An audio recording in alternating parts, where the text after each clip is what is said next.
அமெரிக்காவிலிருந்து சட்டவிரோதமாக குடியேறியவர்களை அவன் வெளியே அனுப்புறான். சரி, அனுப்பிட்டு போ. ட்ரம்ப் வந்து நிறைய தப்பு பண்றாரு. ஆனா ஒண்ணு மட்டும் சரியா சொல்லியிருக்காரு. என்ன சொல்றாரு?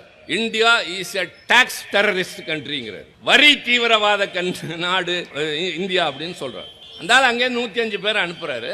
105 பேரை ஒரு ராணுவ விமானம், அந்த ராணுவ விமானத்தில் சரக்குகள் ஏற்றிட்டு போற விமானம், அதுல கையை விலங்கு போட்டு காலில் சங்கிலி கட்டி அதெல்லாம் படம் காட்டுறாங்க. நம்பவே முடியல.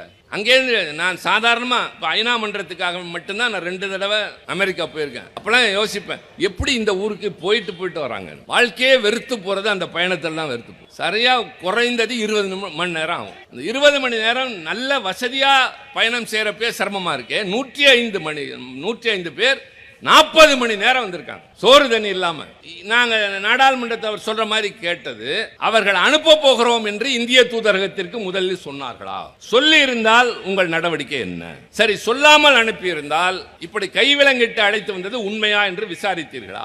ஊர் வந்து சேர்ந்தவர்களை தனியாக போய் இந்தியாவினுடைய அதிகாரிகள் சந்தித்து என்ன நடந்தது என்று கேட்டீர்களா? கண்டனத்தை அங்கே தெரிவித்தீர்களா? என்றால் அதற்கு பதில் என்ன தெரியுமா? இப்படி நாடு கடத்துவது என்பது ஆண்டுதோறும் நடந்து வருகின்ற ஒன்று.